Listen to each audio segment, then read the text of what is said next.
여러분 안녕하십니까, 강세혁 변호사입니다. 지금 김현지를 여당에서 민주당에서 총력 방어하고 있습니다. 운영위까지 연기를 했습니다. 심지어 국회 운영위까지 연기를 하면서도 김현지만은 내보낼 수 없다. 근데 김현지 지금 목소리가 나왔거든요. 꽤 긴 김현지 전화 목소리가 나왔는데 제가 들어보니까 보통이 아니에요. 그러니까 이게 그 얼굴은 좀 약간 차갑게 좀 차분하게 생겼잖아요. 그렇지 않더라고요. 성격이 굉장히 급하고, 그리고 과격하다 그럴까요? 그런 느낌이 딱 드는 게 아주 뭐랄까요, 좋게 말하면 그립감을 가지고 이렇게 힘있게 나가는 스타일이고, 좀 나쁘게 말하면 보통이 아니겠더라고. 그러니까 아주 보통이 아니다. 이게 뭐 이재명 옆에서 이재명의 그 굳은 일을 다 해주는 그런 스타일. 그러니까 아주 만기칠람하는 스타일. 하나하나 다 챙겨가면서 꼬치꼬치 그 개입하는 스타일. 딱 그런 스타일이더라고요. 그러니까 좋게 말하면 충실한 하나의 참모가 될 수 있는 거지. 그러니까 이재명 입장에서는 김현지 덕을 많이 봤을 것 같아. 그러니까 김현지가 알아서 척척척척 좀 거북한 것도 나서서 해주는 그런 사람. 그러니까 아마 이제 옆에 놓으면 좀 편하지. 지 거를 이제 그 굳은 일도 마다하지 않고 해주니까 아마 그런 스타일 같더라고. 대신 그걸 해주는 대신 그만한 또 어떤 그 반대급부, 그걸 분명히 잡고 갈 것 같더라고. 그러니까 김현지가 이재명의 V0라고 하는 말은 사실로 보입니다. 그러니까 김혜경보다도 김현지가 더 세다, 이것도 사실로 보이고요. 자, 이재명의 최측근 김현지 대통령실 제1부속실장의 증인 출석 문제로 여야가 국정감사장에서 곳곳 충돌하고 있는데요. 국민의힘은 파상 공세를 펼치고 더블당은 총력 방어를 하면서 17개 상임위원 가운데 최소 8곳에서 국감 파행 상황이 속출하고 있습니다. 그러니까 김현지 문제로 상임위원회 8곳에서 국감이 파행되고 있다. 김현지가 소속된 대통령실의 소관 상임위는 국회 운영위원회거든요. 대통령실이기 때문에. 근데 운영위는 15일 전체회의를 열고 김현지의 국감 증인 채택 문제를 논의하려고 했지만 어제죠, 이 회의는 민주당 요구로 연기가 됐습니다. 그러니까 민주당조차도 여기에 대해서 지금 일치된 목소리를 갖고 있지 못하고 아무래도 연기를 해야 될 이유가 있는 거죠. 아마 국회 운영위원장이나 누구에게 대통령실 측에서 무슨 얘기가 들어왔는지, 민주당은 김 실장을 정쟁 소재로 삼는 것에 동의할 수 없다 라고 바깥으로는 얘기하고 있지만 국민의힘은 숨기려 할수록 국민적 의구심만 커진다. 그러니까 운영위원회에서 어떻게든지 김현지를 안 내보내는 쪽으로 방향을 잡은 것 같아요. 그러다 보니까 이제 시간을 좀 끌면서 김빼기 작전으로 나가는 것 같아요.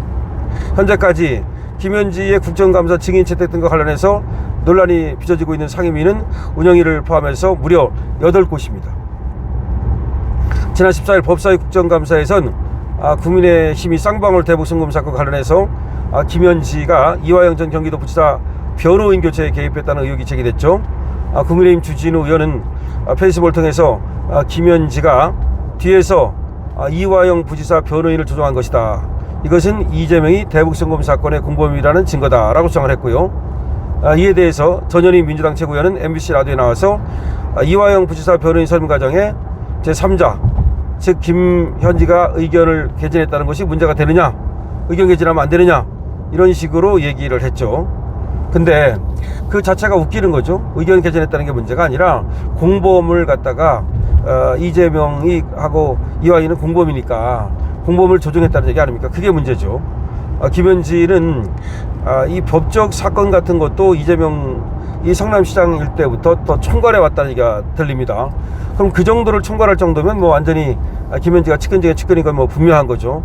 그러니까 뭐 정진상이고 김용이고 이런 말이 나왔지만 걔들보다도 진짜 측근은 김현지라는 것이 확인되는 겁니다. 주진우는 김용전 민주연구원 부원장의 불법 대선자금 의혹 사건, 여기에서도 역시 김현지가 그 체포영장을 전달받고, 아니 지가 왜 체포영장을 왜 받아 지가? 근데 이거를 바로 김용 변호인이 김현지한테 몰래 보냈던 거라고. 그러니까 결국은 뭐야? 김현지가 하나하나 전부 다 개입한다는 거 아닙니까? 이화영 사건이든 김용 사건이든 말이죠. 그다음에 이화영 변호인이든 김용 변호인이든 이 변호인도 모두가 김현지한테 보고를 때린다는 거 아닙니까? 그렇다면은 김현지가 어느 정도 위상인지를 우리가 충분히 알 수 있는 거죠. 그러니까 이런 문제가 되니까 지금 증인으로 불러야 된다라고 이제 법사위에서 얘기를 하는데 민주당은 부를 생각이 없는 거죠. 과방위에서도 마찬가지예요. 박정은 의원이 어제 기자회견을 열고 김현지가 북한 김일성 추종 세력인 경기 동부연합과 연결되어 있다고 주장을 했죠.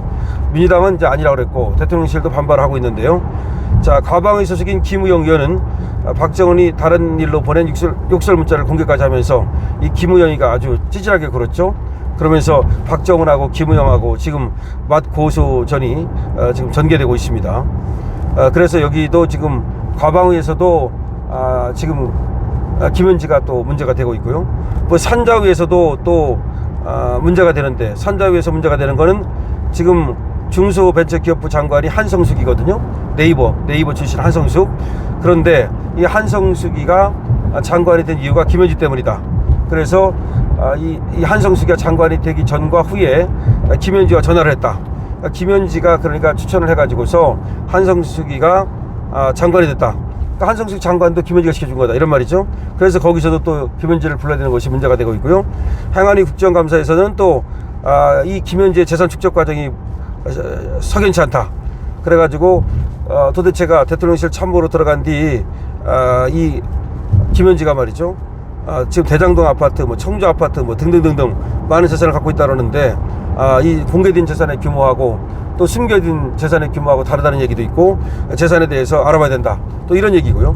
그 밖에 뭐 농해 수위라든지 여러 곳에서 지금 김현지를 갖다 증인으로 부르고 있습니다.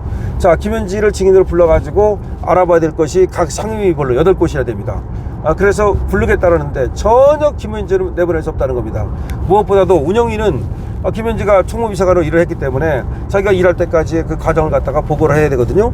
그러니까 제1부속실장은 뭐 직위로 안 나온다 하더라도 총무비서관은 반드시 증인으로 나와야 되는 거니까, 그럼 나와야 되는데 이제 그거를 안 나오려고 제1부속실장으로 자리를 옮길 정도니까 말하면 뭐 하겠습니까? 원래는 말이죠, 처음부터 제1부속실장을 시키고 싶었겠죠. 백엔머리 송사처럼 말이죠. 아주 가까운 사이니까 옆에 갖다 놓고 속닥속닥 할 수 있었겠죠. 그런데 눈치가 보이니까 아마 김혜경이 눈치가 보일 수도 있었겠죠. 그러니까 총무비서관으로 갖다 놓은 거야.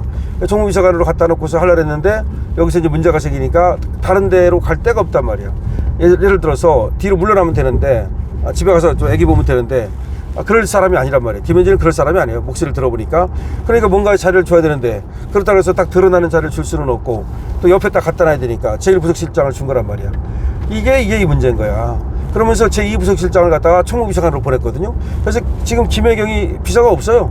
김혜경이 비서를 뽑아가지고 총무비서관으로 보내고, 총무비서관을 부속실장으로 보내고, 부속실장을 대변인으로 보내고, 이렇게 한 거야 이번에. 아주 이상한 인사를 했죠. 그러니까 김혜경이 제2부속실장이 없어. 그럼 김혜경이 제2부속실장을 왜 안 두는 거지?